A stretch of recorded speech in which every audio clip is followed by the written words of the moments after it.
Bonjour, bonsoir à toutes et à tous. Bienvenue à cette revue de la semaine du 25 au 29 novembre 2019. Le chef de gang de Cité Soleil, Ginel Lui, alias Tiougan, et 3 de ses acolytes ont été assassinés par balle à la mi-journée de vendredi par des individus circulant à moto dans la commune. Selon certaines informations, l'un des lieutenants connu sous le nom de T. Joseph serait à l'origine de ce triple assassinat. Tiougan serait tué moins de 24 heures après avoir procédé à l'inauguration d'un restaurant et d'un hôtel à Cité Soleil. Une vive tension a régné au plus grand bidonville de la capitale suite à cette attaque. Autre information, le président de la République continue de déclarer qu'il est prêt à engager le dialogue avec l'opposition pour trouver une sortie de crise. Lors d'une cérémonie de financement de 49 coopératives agricoles de la vallée de l'Artibonite au Palais national, Jovenel Moïse a indiqué que le dialogue reste la seule alternative à la crise. Le chef de l'État a aussi déclaré qu'il n'entend nullement s'engager dans la ségrégation ou la discrimination raciale. Toutefois, dit-il, une clique s'est emparée de toutes les ressources du pays au détriment de la majorité. Et par rapport au dernier soubresaut politique qu'a connu le pays, Jovenel Moïse a tempêté qu'il a vacillé, mais qu'il a su tenir bon. Écoutons ses propos. Pensons-nous, messieurs, dames, diviser pour rire, dans la fini. On chita pour nous diriger le pays. Parce que chaque moment, mon groupe monde qui décide que Haïti c'est dans le même lieu, et nous-mêmes, nous tous qui devons là, nous ne sommes pas là pour me faire ségrégation raciale ni discrimination. Même là pour me dire janvier, une catégorie de monde dans le pays qui a abandonné, je dis qu'il faut une charge. Parce que dans tout le monde, ils sont considérés comme des accidents de l'histoire. Même, quand je me suis dit pour me là, je dis qu'il faut pas là pour ne réagir personne, pour ne faire compte à personne. Il faut là pour nous gommer, pour nous mettre haïtiens, chita, tendez, chita, parler, y'en a l'autre. Nous te disons, mettez pas dans l'homme dans taille, mais nous, groupe forme pour le fait. Parce que, t'es en glissant pile. Si nous ne prenons pas pile de précautions, il y a des sauts nous prendre, depuis nous pas lever. Mais même, nous garantit, c'est vite nous ne pas tomber. Le locataire du Palais national a procédé au lancement d'un programme de financement au profit de 49 coopératives agricoles dans la vallée de l'Artibonite lors d'une cérémonie au Palais national. Il a promis de faciliter l'accès aux intrants aux agriculteurs dans le cadre de son projet baptisé Caravane du changement lancé en 2017. Écoutons Jovenel Moïse. Retourner dans l'Artibonite, m'a dit nous nouvelle besoin plan, c'est comment nous pas le travail pour engrais arriver dans même monde net dernier monde pour pas obliger à acheter engrais à 3000 gouttes encore. Le Parlement européen appelle tous les acteurs au dialogue en vue de sortir le pays de la crise. Il a aussi condamné les brutalités policières dont sont victimes des citoyens lors des manifestations antigouvernementales. Le Parlement européen a adopté jeudi 3 résolutions sur la situation des droits de l'homme en Haïti, en Algérie et à Cuba. En Haïti, l'institution parlementaire a condamné le recours à la force létale, aux détentions arbitraires, au harcèlement et aux violences sexuelles par les autorités lors des dernières manifestations. Le Parlement européen a fait savoir que depuis plus d'1 an, des manifestations sont organisées dans le pays contre la hausse des prix du carburant, l'inflation galopante et ce que les citoyens perçoivent comme la corruption systématique. Les ripostes des agents de l'ordre à coups de gaz lacrymogène et à l'aide de balles réelles ont occasionné 41 morts en février dernier et 42 autres entre le 15 septembre et le 1er novembre, dont 19 directement tués par la police. Selon les députés européens, pour prévenir toute aggravation de l'instabilité et de la souffrance de la majorité de la population, toutes les parties concernées devraient mettre un terme à la violence et s'engager dans un dialogue franc, ouvert et inclusif. Parlons économie à présent. Après plus de 2 mois de paralysie de toutes les activités sur le territoire suite à l'opération Pays Loc, la vie semble vouloir reprendre dans la capitale, notamment au Champ de Mars. En effet, des petits détaillants ont repris du service en dépit de l'acuité de la crise. Ils dénoncent la période de blocage systématique du pays et se disent en attente de mesures gouvernementales pour les soulager à l'approche des fêtes de fin d'année et du Nouvel An. Reportage Sherline Murat. Au Champ de Mars, au cœur de la capitale, des petits détaillants s'installent à l'ombre des arbres. Devant eux, ils étalent leurs bacs de boissons gazeuses et distribuent des sachets d'eau et renflouent les comptes des téléphones portables au gré des clients. Ils sont en quête de leur pain quotidien, affaissés par l'opération Pays Loc.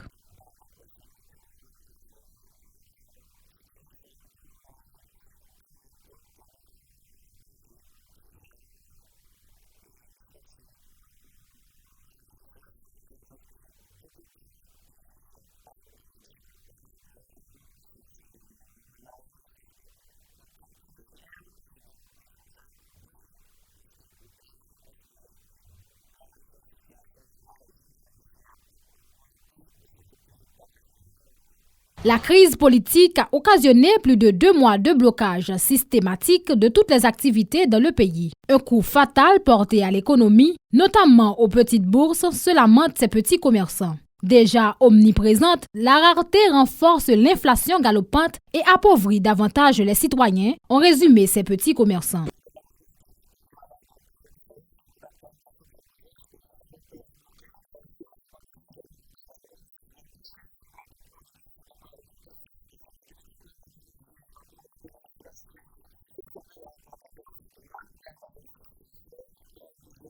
Ces petits détaillants qui fréquentent l'aire du Champ de Mars souhaitent renforcer leurs activités en vue de pouvoir subvenir à leurs besoins et ceux de leurs proches. Pour eux, c'est la première fois qu'ils ont atteint ce niveau de précarité et réclament des mesures gouvernementales pour les soulager.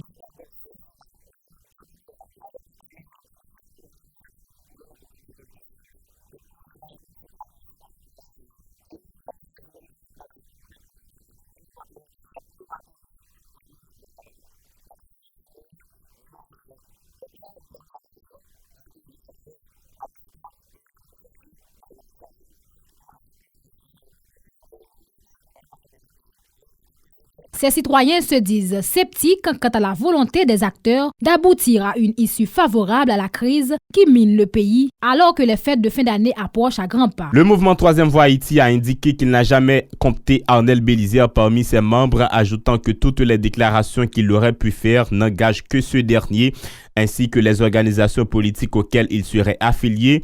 Le MTV Haïti déclare qu'il ne s'associe ni de près ni de loin à aucune forme de violence et réaffirme avec force sa croyance dans la concertation et le dialogue permanent et institutionnel comme moyen démocratique pour résoudre les conflits sociopolitiques.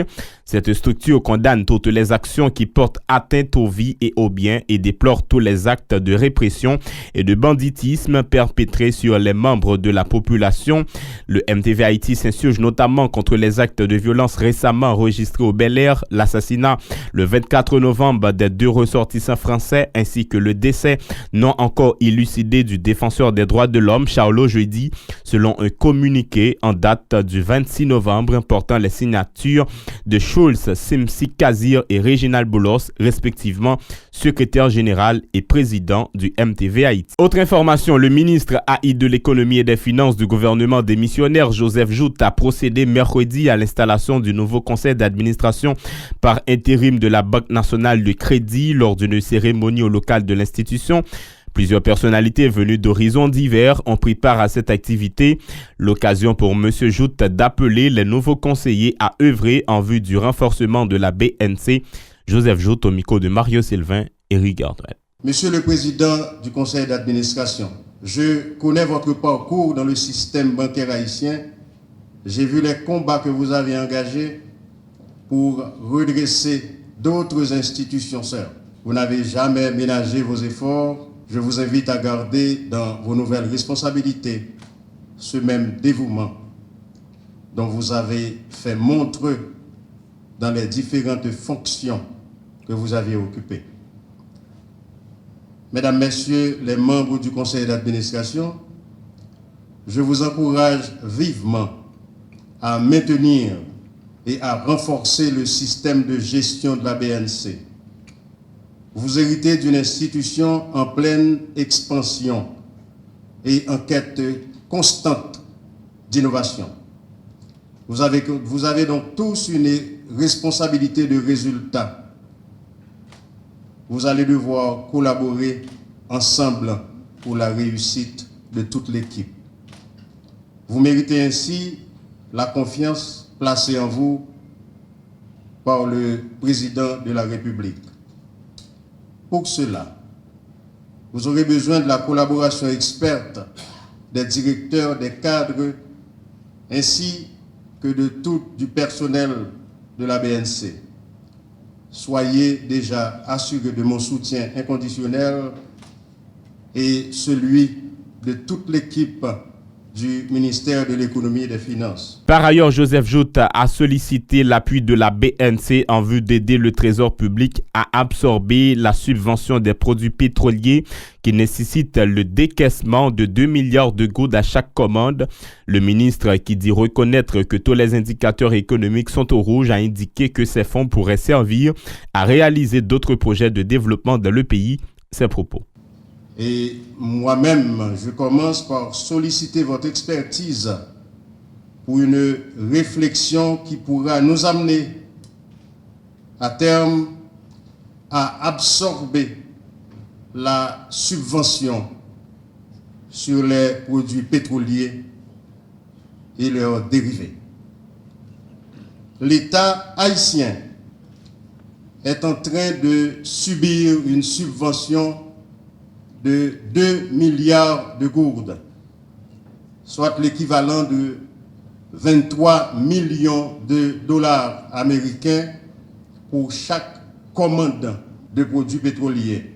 C'est pourquoi le MEF enjoigne tous les intervenants dans ce secteur, dont le BMPAD et l'Association des professionnels du pétrole, à prospecter de manière célère pour trouver de meilleurs prix sur le marché international. Subvention li due en pile pour l'État, mais l'État obligé de supporter parce que tout indicateur macroéconomique yo rouge, que l'État a souffri en bas subvention. Ces 2 milliards de gouttes que nous dépensons chaque mois, l'État a servi collectivité territoriale.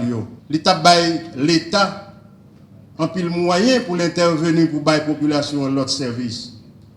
Mais tout, subvention, l'aider le peuple à acheter gaz là parce que le peuple n'a pas qu'à souffrir, ça l'État obligé de prendre. De son côté, le président du nouveau conseil d'administration AI, Raoul Pierre-Louis, a remercié le chef de l'État du fait de lui avoir confié ce poste. Il a promis de bien accomplir sa mission en dépit des défis de taille qui l'attendent.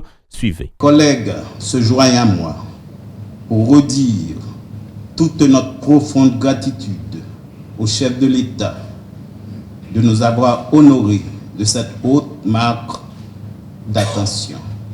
C'est avec une grande émotion que je retrouve ce matin, ici à la BNC, certains visages familiers qui m'ont chaleureusement accueilli et accompagné lors de mon premier passage à cette banque en tant que vice-président du conseil d'administration. Je suis également touché par la présence de si grand nombre de personnalités de tous les secteurs vitaux du pays. Je mesure avec gravité toute l'immensité de la tâche qui m'attend et je réalise combien il m'est désormais impérieux de développer toutes mes capacités en vue de maximiser ma contribution à la recherche de solutions idoines aux problèmes structurels qui freinent l'exploitation optimale de tous les avantages intrinsèques à la nature de cette banque. Aussi m'emploierai-je tout de suite aux côtés du titulaire du MEF et de la BRH à relever les défis de l'heure, notamment l'exiguïté du crédit qui a toujours constitué un frein à l'expansion des activités entrepreneuriales. Le président du conseil sortant, Fernand Robert Pardo, qui a passé 3 ans à la tête de la BNC, s'est félicité de l'appui de ses collègues. Selon lui, il a fait œuvre qui vaille à la présidence de l'ancien conseil. Écoutons ses déclarations. C'est une lourde responsabilité de diriger l'une des 3 plus grandes institutions financières de ce pays avec plus de milliers d'employés et produire les résultats que nous avons aujourd'hui. Gratitude envers tous ceux qui, d'une façon ou d'une autre, nous ont accompagnés et nous ont permis d'accomplir notre mission avec science et conscience. Je tiens à remercier les membres du conseil d'administration sortant que j'ai eu à diriger pour leur support inconditionnel et la confiance dont ils ont toujours fait preuve en notre vision partagée pour la banque, son développement, son succès et la satisfaction de notre clientèle. Votre loyauté et votre esprit d'équipe nous ont permis de faire face aux défis qui ont toujours marqué la vie de la banque durant ces 40 dernières années. Je veux parler des défis technologiques, commerciaux et politiques. Des citoyens de Bellefontaine, section communale de la Croix-des-Bouquets au nord de la capitale, lancent un cri d'alarme aux autorités gouvernementales suite à l'extrême précarité à laquelle ils sont confrontés. La sécheresse et l'absence de canaux d'irrigation ne facilitent pas la production agricole, ce qui les plonge dans de graves difficultés économiques, déclarent ces citoyens qui dénoncent également le manque d'infrastructures routières, sanitaires et scolaires à Bellefontaine. Écoutons-les au micro de Rigueur Noël qui s'était rendu à Bellefontaine. Parfois, c'est le petit maïs. Là, pas de récolte, nous pas retirer rien. Nous temps de qui fait l'État, c'est l'élection, nous allons voter et puis l'État a représenté sur le terrain. Nous pas connaître nous si nous existons. La misère toujours à côté nous aller. Grand goût, ni à faire l'école. Bon, à faire centre de santé à même. Si nous avons une responsabilité, c'était qu'à faire un centre de santé dans un an. Pour tout, c'est nos premiers soins parce que quand il nous arrive, nous perdons dans cette section là, c'est parce que ni dans la 6e section, ni dans la première Bellefontaine, ni dans la 3e Bellefontaine. Bon, nous-mêmes, nous là, nous prêts là, dans une heure de temps, nous apprenons, nous vivons pour Port-au-Prince, dans le premier soin. Mais il y a des gens qui pire toujours, qui a plus grave pour eux. Il y a côté possibilité de l'État de faire route, mais l'État n'a pas reconnaître nous comme monde qui existait dans cette section rurale. Par ailleurs, ces habitants se désolent du fait que la plupart d'entre eux soient contraints d'aller s'installer dans la capitale en vue d'assurer leur survie. Certains parents mieux fortunés sont aussi obligés d'envoyer leurs enfants se scolariser à Port-au-Prince. Ils dénoncent aussi la remontée de l'insécurité au niveau de ces 3 sections communales que constitue Bellefontaine. Écoutons. La vie va tomber pays a fini en fallait. Même bête à mourir. En goût. À qui dit qui tient tout le monde c'est parti à chercher la vie de l'autre côté. Zone nan pas gagner son terre cherche lié, pas gain café, pas gain rien pour yo vivre. C'est là la vie tomber qui fait yo vivre. Et route pour nous demander avant. Oui, c'est un truc, petit l'école, la même petite l'école là, petit casque liminaire, mais arrivé 9e à continuer à la philo. Nous pas obligés de rester ici, nous descendons à Port-au-Prince, nous allons continuer à faire sortir nous. Mais en fait, la sécurité, pas de ça dit tout. Nous vivons dans la communauté, insécurité totalement. Pas de affaire de sécurité à dit tout. Ça fait tout vagabond, bon, bien vieux amis, créer des ordres, créer la doublage, mettre stress. En outre, ces citoyens s'insurgent contre la persistance de la crise dans le pays. Ils appellent les protagonistes à résoudre leurs différends afin de pouvoir les soulager. Leur déclaration toujours au micro de Rigueur Noël. Si vous voulez, bon, comme pays là, politiquement parlant, pas rien qui se tape dans le pays. Tout le monde est droite et gauche. Mais si nous avons besoin de bagaille, auparavant, on doit demander l'école, parce que l'école là, absence l'école là, totalement, pas l'école, à faire l'hôpital là, si non, on est tombé disposé là, distance pour nous arriver à l'hôpital, j'espère maintenant, dans la ville là, le cas est en mouille, et cas ça, on a habitué déjà. Moi, j'ai aimé pour ta centre de santé, moi, j'ai aimé pour ta l'école, pour que tu capable de l'école, parce que des parents qui passent accepter pour que tu vivre dans parce que c'est pas bon. Moi, j'ai aimé pour l'école, pour que tu sois capable de l'école. Le collectif des citoyens contre l'impunité et la corruption COSIC a indiqué que la crise politique a frappé de plein fouet l'économie du pays qui s'achemine vers une catastrophe humanitaire. Renel Jean-Pierre, responsable de la dite organisation, invite les autorités à prendre des dispositions afin de soulager les démunis.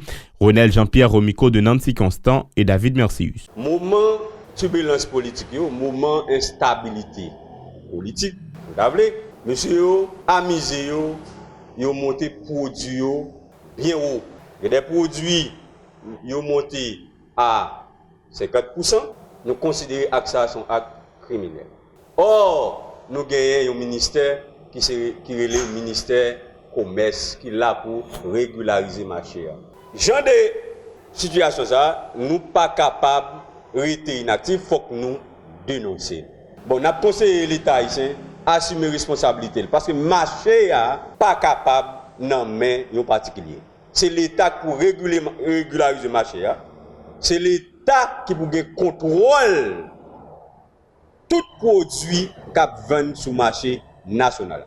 Et monsieur utiliser le marché, vendre peuple là, autrement dit, pour jeter le gouvernement, pour monter le gouvernement là où vous voulez. Parce que depuis qu'ils ont monté produit aux populations, pas acheter, c'est là où la population prend compte du gouvernement. Donc nous dit l'État haïtien assumer responsabilité. Ronel Jean-Pierre dit ne pas comprendre qu'aucune disposition ne soit adoptée par les responsables pour faciliter la reprise des activités scolaires. De très rares établissements privés fonctionnent sans le port d'uniforme, déclare avoir constaté Jean-Ronel Pierre. Mes amis, l'école pas qu'à fonctionner en cachette. Dans tout pays sérieux, côté de guerre, côté de catastrophe naturelle, l'école fonctionnait. Femme enceinte pas de problème pour aller à l'hôpital. L'hôpital fonctionnait et la trier. Comment se fait-il Haïti? C'est nous-mêmes qui avons mis à propre tête nous. Ce n'est pas l'autre pays qui attaque nous, mais pour empêcher les gens, petits nous, frères nous, sœurs nous, aller à l'école. Si nous sommes obligés aller à l'école en civil, nous dit ministère de l'Éducation nationale, à nos cadets, assumer responsabilité. L'État ici assumer responsabilité. Mettez sécurité pour les gens aller à l'école. Si nous avons ouvert l'école le 7 janvier, ouvrez le 7 janvier. Ouvrez l'école là pour les gens viennent à l'école. Conformément, faut que les gens mettent uniforme sur pour venir à l'école. L'Union des parents d'élèves progressistes UPEP appelle une fois encore à la résolution de la crise interhaïtienne en vue de favoriser notamment la reprise des activités scolaires. Le secrétaire général de l'organisation syndicale, Léoli Tolu, se dit favorable à une entente entre tous les acteurs dans l'optique de parvenir à la normalisation de la situation générale du pays. Il enjoint aux autorités gouvernementales d'assumer leurs responsabilités en restaurant un climat sécuritaire nécessaire à la relance des activités sur tout le territoire.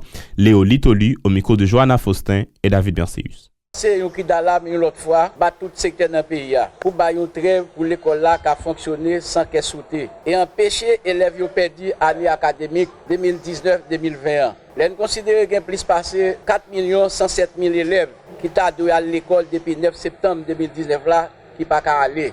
Il ne peut pas rappeler qu'il y a environ 250 000 élèves 9e année fondamentale avec 133 000 élèves qui ont dû aller dans l'examen philo qui chita la caillou. Article 30, Déclaration universelle droit moun dit tout le monde doit aller à l'école. L'école l'État faite pour gratis, surtout l'école élémentaire et fondamentale. Nous n'avons pas de problème pour nous faire manifestation. Maintenant, il faut que nous respections l'intégrité de Timounio pour Timounio à l'école normalement. Même si nous reconnaissons tout, il y a un pile parents qui ont des difficultés pour voir les petits à l'école. On équipe bandit prend dans zone la saline Kwabosala en otage. Mais tout ça, c'est responsable d'État qui pour responsabilité pour créer conditions de sécurité pour les gens retourner à l'école. Il faut gagner ou en tant qu'il faut gagner pour négio dégager pour jouer une solution de sagesse.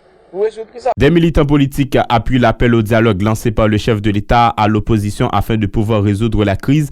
L'activiste politique Lani Victor déclare qu'il est temps de sortir le pays de l'impasse et encourage la formation de gouvernements d'ouverture en vue de répondre aux attentes de l'ensemble de la population.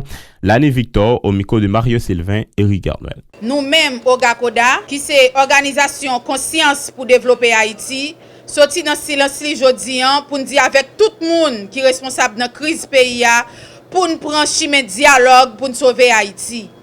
Nous demandons pour tout acteur ça yo mettre tête ensemble pour chita sur une seule table avec président Jovenel Moïse pour nous joindre une entente pour nous sortir de la crise ça. N'a félicité président Jovenel Moïse pour courage li ak détermination le gagner pour pays qu'a joindre un vrai changement que peuple attend. Je pense que le dialogue, c'est lui qui plus bonne décision que le président te prend et c'est lui qui bon et c'est lui qui meilleur tout. N'a demandé opposition pour que nous yo obligés et yo gen obligation pour yo faire ça, pour yo al chita avec le président pour nous faire un seul parce que nous même qui peut petite malheureuse qui c'est petite soette, nous pas capable encore. Parce que nous pas capables dans mouvement loc, chaque semaine yon loc. N'a complimenté autorité dans quoi des bouquets qui permettent toute zone voisine débloquer. N'a fini pour nous dire président Jovenel Moïse prend responsabilité pour que le pays continue à vivre dans la paix. Par ailleurs, Lani Victor suggère l'élaboration de plans de sécurité efficaces dans le cadre des dispositions pour permettre la reprise des activités scolaires dans le pays. Ces propos. Et n'a demandé pour le gouvernement mettre bon gens en sécurité pour toute l'école capable de fonctionner lundi 2 décembre. Nous pensons que même si tout bail est réuni pour l'école t'a ouvert le 2, mais a gagné une capacité à 80% pour sécurité établie dans le pays pour tout le monde qui à l'école le 2 décembre. Parce que petite malheureuse a souffert, parce que yo pas gen l'autre côté pour yo aller, c'est dans le pays pour yo aller, petite yo chita la caille, tandis que comme l'école là, dans l'école là, ça veut dire faut que tout le monde à l'école pour yo capable prendre un bon chemin. Le collectif Défenseurs Plus invite les autorités sanitaires à accorder une attention plus soutenue aux personnes infectées au VIH et aux malades du sida à l'occasion du 1er décembre réservé aux Sidéens. Lors d'une conférence de presse vendredi, les responsables de l'organisation conseillent aux citoyens et citoyennes de se faire dépister en vue de se prémunir contre le VIH-Sida. Écoutons Shaina Etienne et James Deralus de Défenseurs Plus au micro de Johanna Faustin et David Bianceus. Journée mondiale des SIDA, il est là depuis 1988. Chaque année, 1er décembre, toujours organiser des événements pour porter soutien aux gens qui vivent avec SIDA. Et c'est la première journée qui est attribuée à la santé au niveau mondial. SIDA n'a pas arrivé à 0% sur le territoire national, si droit à la santé pas respecté. Si l'État haïtien ne prend pas en considération la santé chaque jeune monde, donc les gens continuent malades et ils n'ont pas besoin de bons soins pour aller mieux. Nous-mêmes, dans le collectif Défenseurs Plus, nous avons rappelé à l'État haïtien qui était un État parti au moment de la rédaction de la Déclaration universelle des droits de l'homme. Demander l'État haïtien non seulement pour garantir la question droit à la santé population, mais la question droit à la santé, mais c'est prévention en termes de mortalité infantile, encore série de maladies que qu'a développé la population pour l'État faire en sorte que vous mettez bon soin de santé pour la population. Nous recommandons à l'État haïtien dans la politique publique pour lui prendre engagement pour lui faire matérialiser cette question de droit à la santé. Parce que ce n'est pas en faveur, les prendre taxe population pour quitter l'insalubrité et que question santé vient en luxe pour lui. De son côté, le co-directeur de Défenseurs Plus, Antonal Mortimer, a réitéré son appel aux autorités gouvernementales relatif aux mesures urgentes à adopter pour soulager les démunis. La crise a nettement dégradé les conditions de vie de cette catégorie sociale, fait savoir M. Mortimer, qui met en garde les responsables contre les conséquences d'une catastrophe humanitaire dans le pays. Il est au micro de Johanna Faustin et David Bianceus. La crise politique là qui a un caractère structurel qui vient compliquer la situation économique précaire de la population qui lui-même est victime depuis plusieurs dizaines d'années d'un phénomène que nous appelons inégalité et disparité économique qui fait qu'on paquet de monde qui n'a pas accès à ressources dans le pays et n'a pas accès à services publics. Ça dégrade les conditions de vie et chaque fois les conditions de vie dégradées, tout doit être violé. Pas oublier doit monde un effet domino depuis une violée et l'autre est susceptible pour violer tout. Et dans toute situation ça, nous rendons compte que le pays n'a pas gouverné. Nous ne pouvons pas parler de mauvaise gouvernance, mais nous pouvons parler de non-gouvernance parce qu'il y a des services publics où pas sentir l'État là-dedans du tout. Tout problème crise politique là. Porter ou pas qu'à résoudre par des palliatifs pour nous résoudre la crise politique. Pour protagonistes résoudre la crise politique. Pour nous mettre en formule pour un gouvernement légitime ou bien pour M. Jovenel démissionner pour un dénouement qui fait la crise pour l'État capable d'être les moyens pour faire service public au marché dans l'intérêt de la population. Parce que l'État ne peut pas permettre de nous continuer à garder la population qui a mourir. Parce que le grand groupe, parce qu'il n'y a pas une santé, parce qu'il y a pas à l'école, eh bien, chaque jour de plus, n'a descend en termes de sous-développement, en termes de précarité et sociale. Plus loin, Antonal Mortimer a indiqué que la non-tenue d'élections pour renouveler partiellement le personnel politique dans les délais impartis par la Constitution constitue aussi une forme de violence politique. Pour lui, le respect des échéances électorales représente l'un des facteurs clés au niveau de la stabilité socio-politique en Haïti. Écoutons. Élection qui pas faite dernier dimanche, mois d'octobre 2019, pour renouveler la Chambre des députés et on tient dans le Sénat, nous considérons son forme de violence politique qui fait sur la population. Et c'est violation de droits politiques au regard du pacte international relatif aux droits civils et politiques qui a été signé depuis 1991. Et ça pral handicapé fonctionnement du pouvoir de l'État à partir du deuxième lundi janvier 2020 pral gagner trois piliers dans l'État qui pas marcher qui c'est Parlement. Même les bilans Parlement législatif ça très maigre, mais dans la démocratie, nous pas qu'à fonctionner sans contre-pouvoir ça dans l'État qui relève le pouvoir législatif qui est là pour empêcher dérive l'autre pouvoir. Et question ça, tout fait nous garder le pouvoir il dit c'est pas marcher. CSPJ absent. Par exemple dans des CSPJ depuis près de 1 an là, comme s'il n'a pas fait enquête, il pas prend sanction. Mais justiciable continue à être victime d'abus d'autorité, soit magistrat dans le parquet ou bien juge qui est dans différents niveaux dans le système judiciaire. Donc nous-mêmes nous dénonçons le comportement laxiste qui gagne bon côté autorité dans le pouvoir judiciaire, dans le pouvoir exécutif et qui fait un coup de pas la population. Mais pendant qu'on dénonce ça, pendant qu'on pas faire, ils continuent à jouer tout privilège, refonctionner l'État. Ils continuent à gagner machine l'État dans main, 2, 3 machines, ils continuent à gagner première résidence, deuxième résidence, sans oublier 4 téléphones, agents de sécurité, pour la population, ils n'ont pas qu'à payer professeur l'école primaire. Le bureau du secrétaire d'État à l'intégration des personnes handicapées, BICEF, annonce la tenue de plusieurs activités pour marquer la journée internationale de cette catégorie sociale le 3 décembre prochain. Un atelier sur les droits de ces citoyens notamment prévu pour l'occasion, annonce le secrétaire d'État Gérald Auriol, qui a dressé un bilan satisfaisant de ses travaux à la tête de l'institution. L'État au micro de Rigard. Et ils sont certainement affectés par la situation du pays. Et généralement, dans toute société, les groupes politiques, c'est les groupes vulnérables qui sont plus affectés. Donc, il y a des efforts considérables qui sont faits. Et j'aimerais dire, en question logement, en question accès à certains services sociaux, mais il y a un pile travail qui a été pour fait parce que nous connaissons les conditions la vie monde, en particulier la vie monde handicapé dans le pays, très difficile parce que accès à l'emploi, accès à de ces ressources qui permettent mon handicapé autonome est limité. Mais grand pile volonté au niveau du gouvernement, grand pile travail tout qu'a fait pour améliorer les conditions. Donc petit, il y a des étapes qu'a franchi, n'a continué à renforcer initiatives structurelles, mais en même temps tout n'a essayé de lancer des initiatives à impact rapide pour répondre à besoins population. Plus loin, Gérald Auriol se désole du fait que les personnes à mobilité réduite ne soient pas épargnées par la conjoncture. Il a mis l'accent sur le blocage des activités scolaires dont sont aussi victimes des gens à besoins spéciaux. Ces déclarations. Aujourd'hui, c'est une cérémonie pour que nous avons organisé un prélude au 3 décembre, qui est Journée internationale mon handicapé.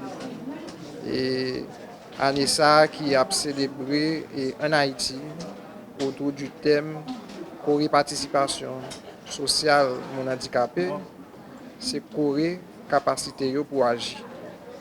Donc dans le cadre et activité ça aujourd'hui nous avons un bilan que nous avons fait par rapport avec l'exercice qui est passé pour nous expliquer vraiment et population en général et mon handicapé en particulier, travail que nous réalisons pendant l'exercice précédent, comme par exemple dans tête collée avec OMRH et nous avons lancé un concours l'année dernière pour sélectionner 49 personnes handicapées pour éventuellement intégrer dans la fonction publique.